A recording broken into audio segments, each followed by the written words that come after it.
नमस्कार। आप सभी का हार्दिक अभिनंदन। आज हमारा प्लेनेट की सीरीज में नेक्स्ट टॉपिक है सूर्य खाना नंबर 3।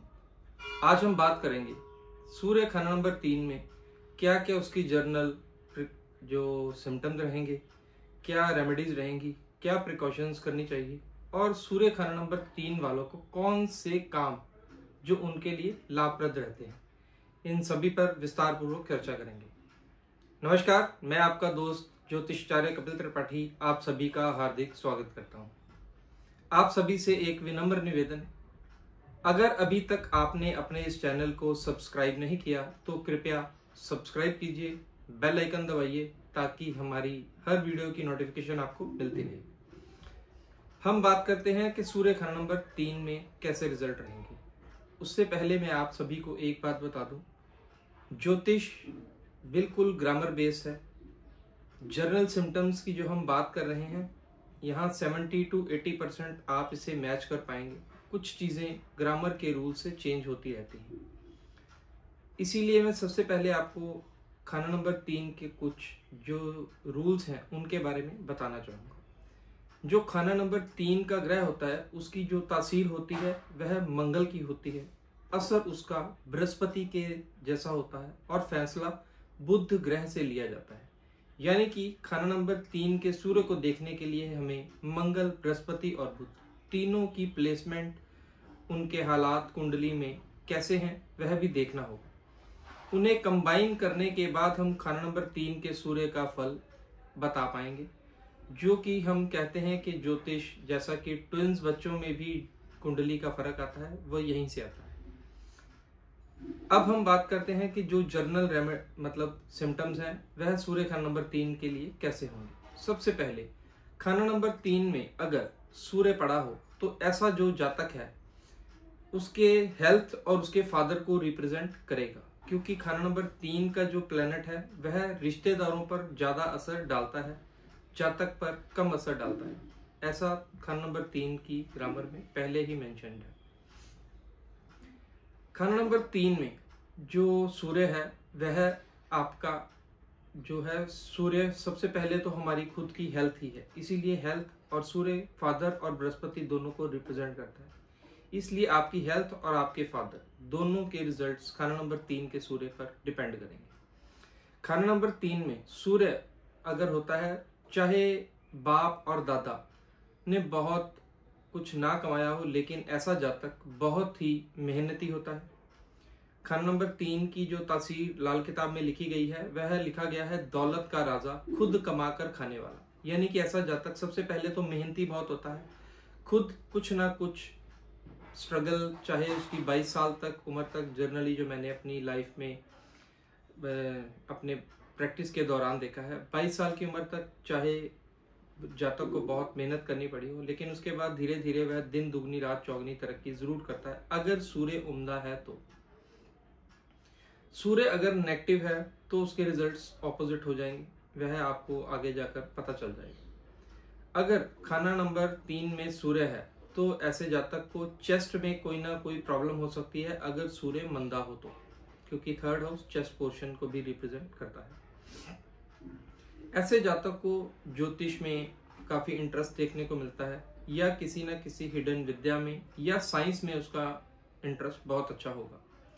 खाना नंबर 3 में जो सूर्य है, ऐसे जातक को गुस्सा बहुत ज्यादा आता है। इसके कारण कई बार उसके जो रिलेशंस हैं अपने रिश्तेदारों से, भाई बंधुओं से, वह भी खराब हो जाते हैं। दादा और बाप की कोई शर्त नहीं है, लेकिन जातक स्वयं जरूर तरक्की करता है।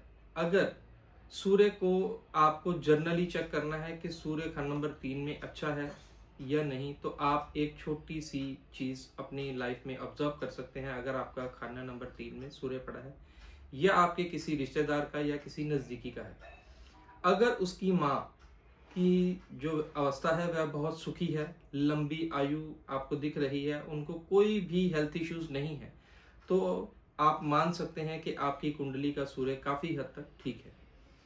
अगर सूरज ठीक हो तो सूर्य के अच्छे फल देखने को मिलेंगे। ऐसा जातक बहुत ही अट्रैक्टिव होगा, चाहे रंग की कोई शर्त नहीं है, गोरा हो या काला हो। नैन नक्श बहुत अच्छे, अट्रैक्टिव पर्सनैलिटी, बहुत ही मेहनती होता है, दूसरों के साथ बहुत ही जल्दी मिक्सअप हो जाने वाला ऐसा जातक होगा, लेकिन जब गुस्सा आता है तो वह भी एक्सट्रीम पर होता है।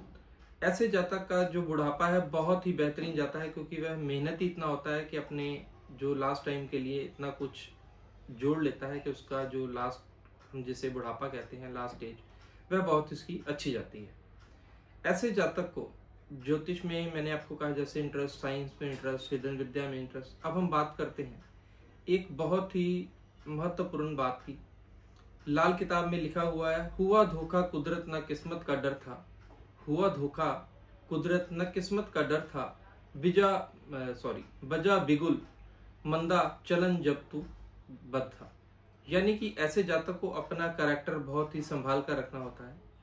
इस लाइन का अर्थ यह है कि अगर उसे ना तो किस्मत का डर था, ना ही किसी और चीज से, ना ही उसे कोई धोखा देने वाला था, अगर उसने अपना कैरेक्टर खराब कर लिया तो मतलब मंदगी का बिगुल, यानी कि जो हम हॉर्न टाइप जो सैनिक बजाते हैं बिगुल, उसे कहते हैं, कि ऐसा बिगुल बजा कि उसकी बर्बादी शुरू हो गई। ऐसे जातक को विशेष हिदायत है कि अपने कैरेक्टर पर बहुत ही संयम रखे, अपना कैरेक्टर बिल्कुल भी खराब मत करे, अदरवाइज सूर्य खंड नंबर 3 के अच्छे भले रिजल्ट्स को आप खुद ही खराब कर लेंगे। विशेष हिदायतें अब मैं आपको बताऊंगा, यानी कि प्रिकॉशंस, ऐसे जातक को क्या क्या नहीं करना चाहिए। सबसे पहले तो ऐसे जातक को किसी भी चोरी के काम में इंडल्ज नहीं होना चाहिए।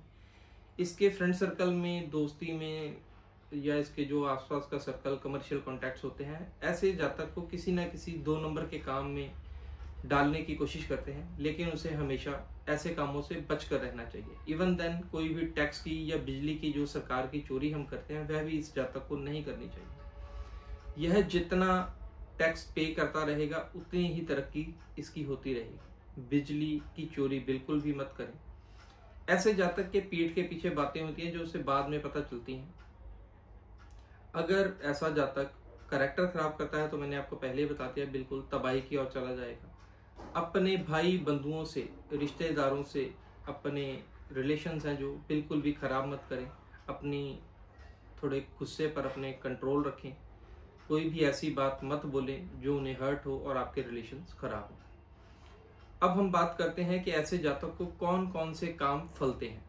सबसे पहले ऐसे जातक जिसका खाना नंबर 3 में सूर्य पड़ा हुआ है, अगर वह उम्दा है तो ऐसे जातक को दिमागी कामकाज बहुत ही ज़्यादा फ्रूटफुल रहते हैं। ऐसे जातक को कोई भी ऐसा काम जो आपके दिमाग से कंसर्न करता है, स्टडी रिलेटेड वर्क्स जैसा कि ज्योतिष, डॉक्टर, ऐसे पढ़े लिखे काम, ट्रेडिंग, इसे जातक को बहुत ही ज़्यादा फ्रूटफुल रहते हैं। अब हम बात करते हैं कि कौन सी रेमेडीज इस जातक को करनी चाहिए। सबसे पहले यह जो घर है खाना नंबर 3, बुध और मंगल का घर है। आपको ऐसे जातक जिसका खाना नंबर 3 में सूर्य पड़ा हुआ है, उस जातक को दुर्गा पाठ, दुर्गा माता का कोई भी पाठ उसे जरूर रूटीन में करना चाहिए। मैं रिकमेंड करूंगा सिद्ध कुंजिका स्तोत्र, अगर जात कर ले तो बहुत ही बढ़िया रिजल्ट देखने को मिलेंगे। मैं अपने जो पेड अपॉइंटमेंट्स रहती हैं वहाँ पर भी यह पाठ रिकमेंड करता हूँ, मेरे क्लाइंट सभी जानते हैं। ऐसे जातक को छोटी कन्याओं को कुछ ना कुछ मीठा बांटते रहना चाहिए, उनके पैर छूकर उनसे आशीर्वाद जरूर लें। जब भी हम नवरात्रों के बाद कंजक पूजन करते हैं, ऐसे जातक को वह कंजक पूजन बहुत ही बढ़िया तरीके से करना चाहिए और घर आई कन्याओं से आशीर्वाद जरूर लें। वैसे हो सके तो हर महीने में एक बार यह रूटीन बना लें। Last and most important remedy कि सूर्य भगवान को जब सूर्य उदय हो रहा होता है, सनराइज के टाइम पर, तांबे के पात्र में जल और कुछ मीठा मिलाकर अर्घ दें। जल चढ़ाते समय एक विशेष ध्यान रखना है कि जल के छींटे आपके बॉडी के ऊपर कभी नहीं पड़ने चाहिए। ऐसी ही और वीडियोस को देखने के लिए अपने इस चैनल को सब्सक्राइब कीजिए। अगले विषय पर फिर मुलाकात होगी, तब तक के लिए जय श्री राम, हर हर Mahadev. Thank you so much.